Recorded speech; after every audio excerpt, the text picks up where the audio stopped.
Hi folks, it's Kai, your genderqueer relative here. Come and have a cup of tea with me.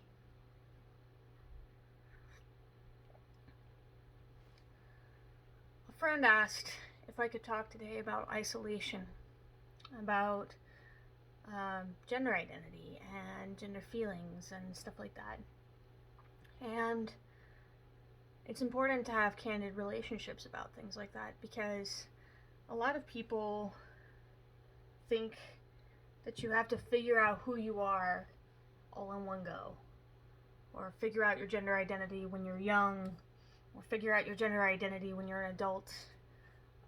There are all these rules around who we're supposed to be and what we're supposed to look like and how we're supposed to behave and what job we're supposed to have when we grow up and what role we're supposed to play in society.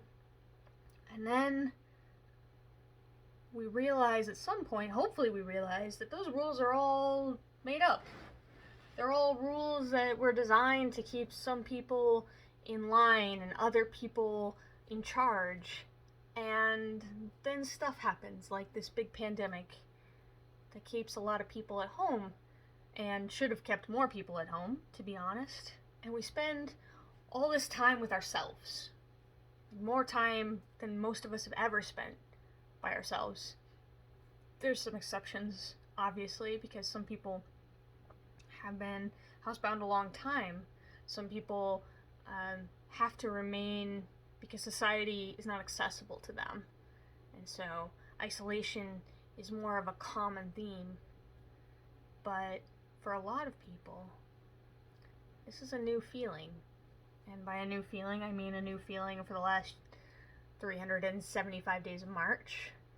And so it's sometimes difficult to figure out how much of those feelings is like the isolation that we're actually experiencing because people feel far away or are far away, like especially if you live alone or you live in a relationship where the people who you're with don't acknowledge who you're realizing yourself to be.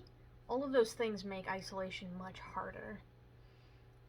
And I'm not sure if I can really give good pieces of advice. Like, this isn't necessarily a video where I say, here are the things that you need to do, and then you won't feel as isolated. But I think it's important to know that people on the internet are real, and that we really can have community and connection, even if we can't lay hand on one another right now. And it's also important to know that as you're spending time with yourself, as you're looking through the clothes in your closet or looking in the mirror or picking up new books and realizing that perhaps the roles and identities that you thought were so rigid once are not so rigid anymore or should not be so confining. Perhaps it's something where something as simple as realizing that actually pants suck, or who needs to wear business casual all the time? Why not wear cozy pants? Or maybe it's the realization that what with getting like a pandemic haircut, realizing that actually you feel differently about yourself than you did a while ago. And maybe it's none of those things. Maybe it's a deep burning series of questions that you've always had. Maybe, like me, you have never fit quite into the mold, but instead of people telling you maybe you're trans or maybe you're non-binary or maybe all of these things, maybe you're queer, instead people would just say, oh, that's just Kai over there, just being weird. Kai, that weirdo. And they've downplayed your differences as being totally unique and out of scope for so long that you didn't realize there were other people just like you, just like me. Sometimes it takes reading the right book.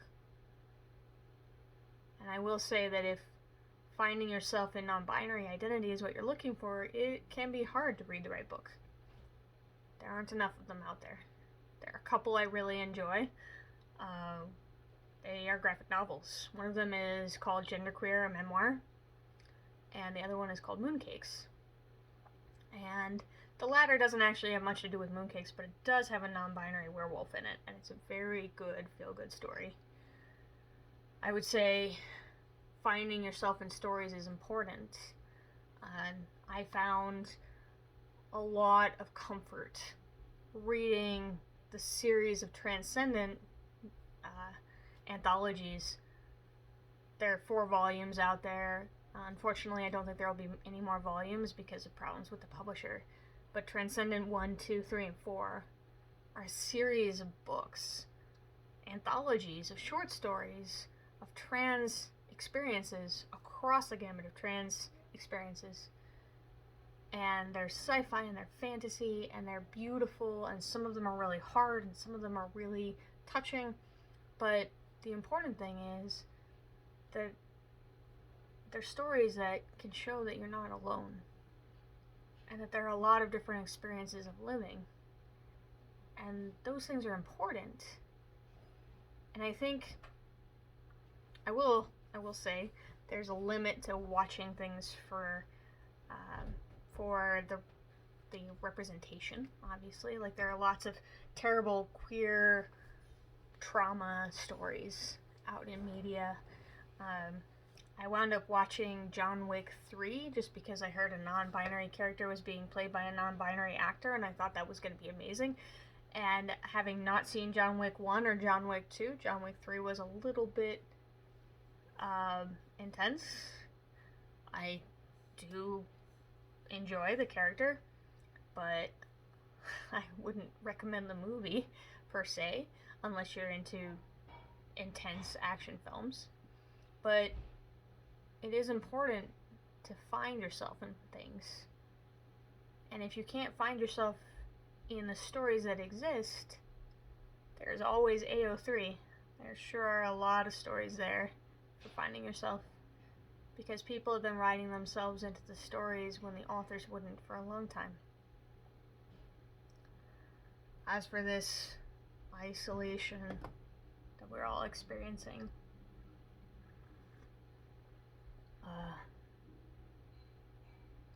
sometimes it's hard to reach out across the internet. Sometimes you can't just share a cup of tea, but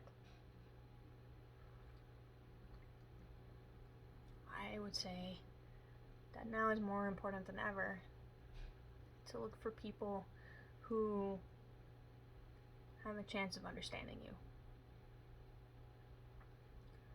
And so, as we go through this big, spiraling, dark winter that we find ourselves in, and the news is tumultuous, and the world burns, and everyone is still sick and getting sicker, there are a lot of big, scary things in the world. But if you have the chance to spend some time finding who you are, that is something that is worthwhile. Then again, you could always ask the cards. Earlier this year, I started reading tarot for my friends. I had always had a fondness for tarot, but I tried not to delve too deeply in it for a long time because it seemed very gendered in ways that I wasn't comfortable with. And then I found this deck, or rather, someone sent me this deck called Numinous Tarot. And it's beautiful because the deck is non-gendered, and it has many different body types, many different skin and hair, and as I said, many different body types and abilities. There are people with wheelchairs and people with crutches and people with walkers, and just a lot of beautiful cards. and this deck really spoke to my need to sometimes give an answer to the screaming and into the void. Not my own necessarily, because I try not to look for huge answers in small places. I let big things solve big problems and little things solve little problems. But sometimes I see the turmoil in the world and I just want a little direction. And so I started letting the folks on the wide internet, mostly Twitter, give me a word, and I would pull a card for them. And a lot of times, what tarot does is not predicting the future. It's not tapping into the great expanse of the universe. It's like a little parlor magic. Because the word that someone is giving, most of the time, kind of directs how they're going to interpret what they see. And so whatever card I pull from a deck as thoughtful as the Numinous Tarot is going to have some kind of an application. And so if you ask me right now about identity, I would tap this deck 3 times and pull a card. And this card is the Dreamer of Candles. The Dreamer of Candles is about vision and dreaming of the path before you. It's about getting a sense for where you should go. And most importantly, as this card was also upright, it's about leaning into that sense and that dreaming, because the candles will light your path. You are setting foot on the right path. And if that path is finding out who you are, well, may I suggest that as we're setting off into this new year of turmoil, that you drink more tea. And take the chance to sit quietly with your identity. And also take the chance to shout it from the rooftops, honestly, because what are they going to do about it? We're all isolated anyway. So, get out there and be.